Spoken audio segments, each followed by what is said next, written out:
I'm Marcel, and welcome to me screaming into the void, mostly about books.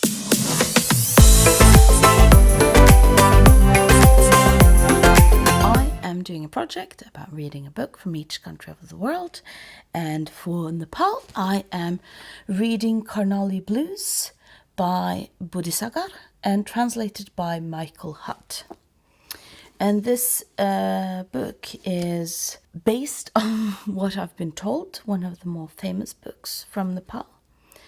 And I'm just going to read on the back. As it recounts the evolution of a father-son relationship, a son searches for approval, a father's small act of kindness and forgiveness, a son's fear for his father's dignity as his fortunes and facilities begin to fail. The reader is deeply drawn into young Buddhisagar's world. His father is kind and idealistic. It's going to be interesting to see how this book is out. I am about a fourth in the book, and it's very strange how similar this book is to other stories I've been told about the whole father-son dynamic. And I was thinking about it, and I almost said, like, it's almost is its own genre.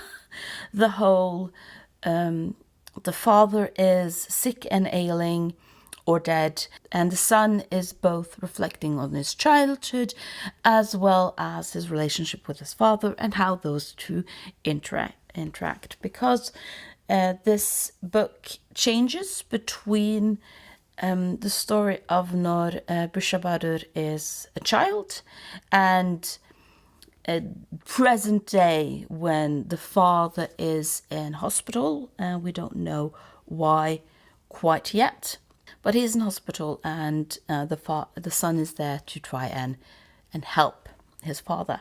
It's a very calm book. It's a slow read, not necessarily because it's boring, but because there is sort of a mellow tendency over the language.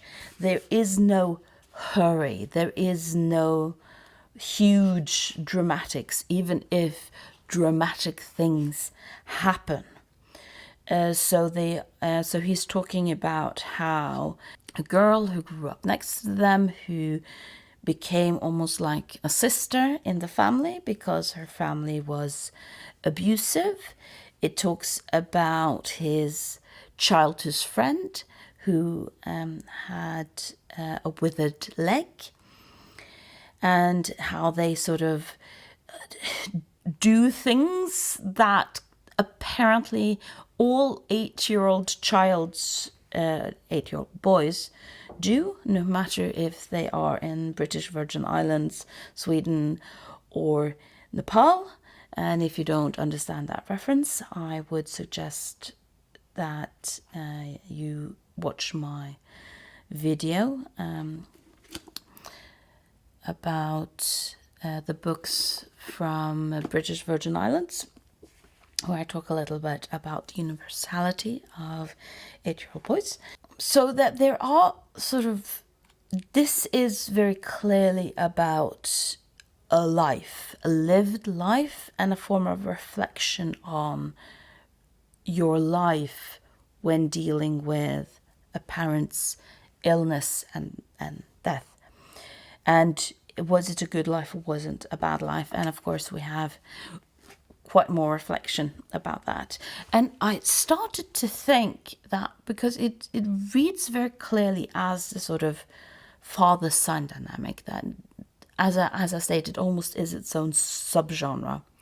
And I tried to think, can you really talk about any of the sort of parent-child relationship in the same way? Are there written that many stories, for example, of mother-daughter relationship, or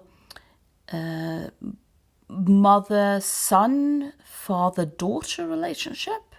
I mean, part of this has to do with historically more men have told stories, and therefore the ruminations from a male perspective has been allowed to dominate.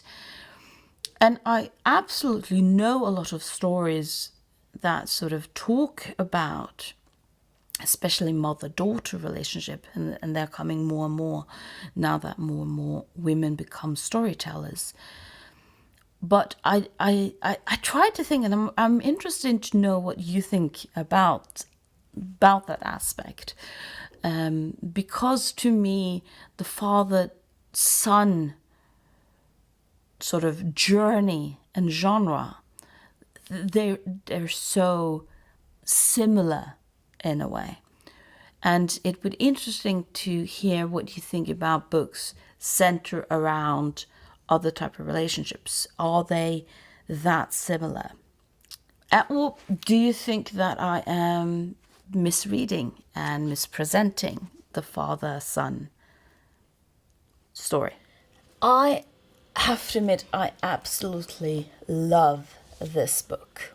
It's a very slow read, and when I say that this is a book where nothing happens, I mean that in the absolute best way possible. This is the story of a life. It's about him sort of growing up, as I mentioned before. And what I enjoy about this is it sort of answers my questions I've been thinking a bit about after watching the Barbie films of all things.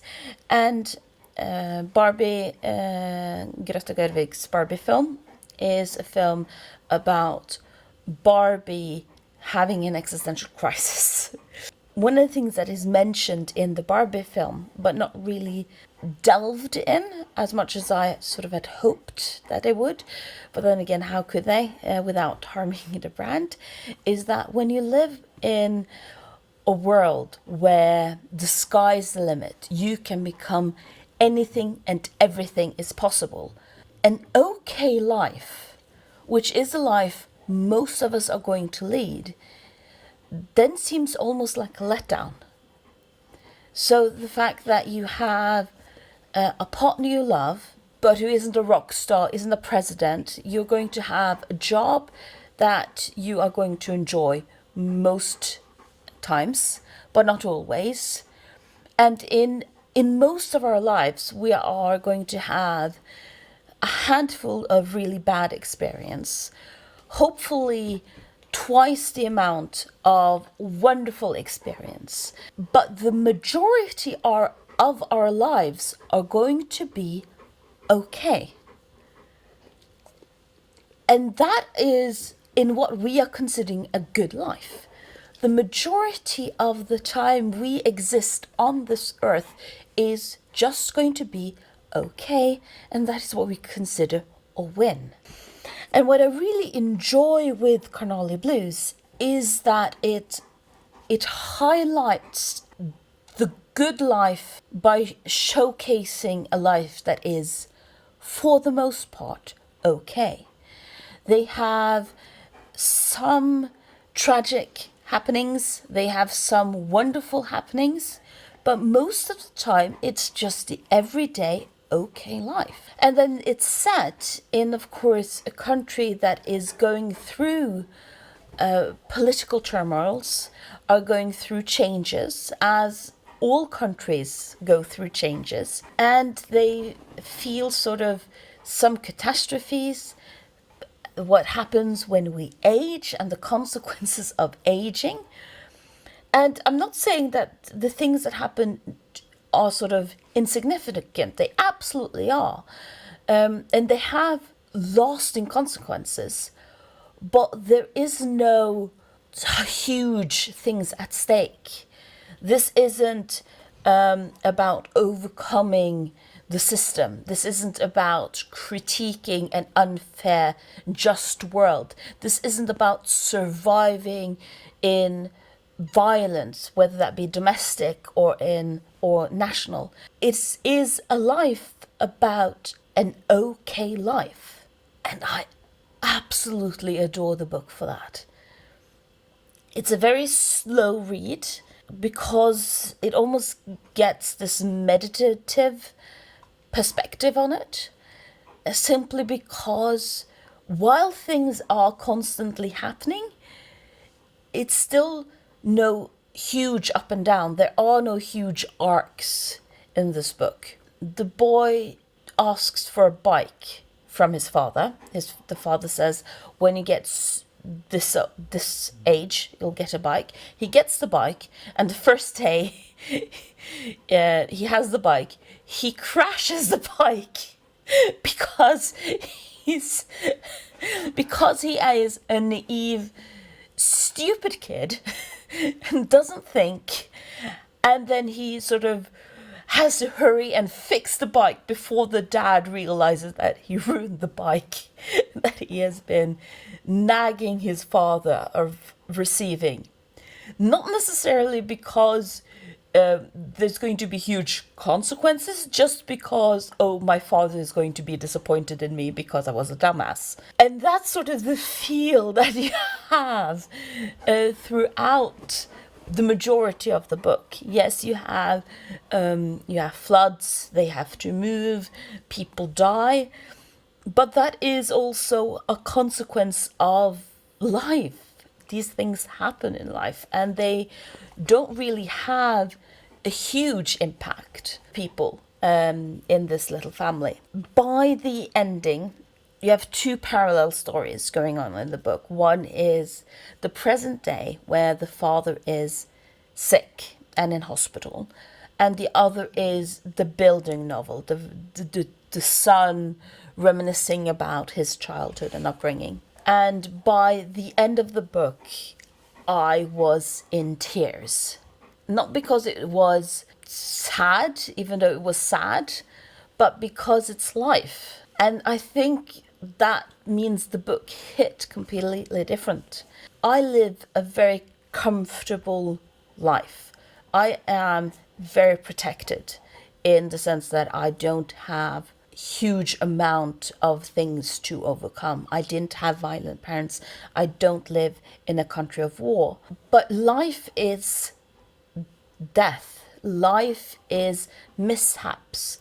Life is disappointment. Life is okay. And therefore, the ending of this book hit differently because it sort of links into the everydayness. And I just want to read a sentence that one of the characters says from the ending, and that is, "Go carefully now. This is what life is like." And to me, that just sums up the book brilliantly. And I don't think you should read it if you want something that's action-filled. I don't think you want to read it if you want something that is critiquing the system. Because yes, he talks about things that are unfair, especially police brutality. There were some very, very horrifying scenes about that in the book. But the book isn't criticizing the system. It's just, this is a part of the everyday. And in that sense, it almost criticizes the system even more because it's not criticizing it, because it's such an everyday thing. If you want a book about life, and if you want to wallow in the everyday okayness of life, I can absolutely recommend this for the gem that it is rightly proclaimed to be. Thank you for listening to me screaming into the void.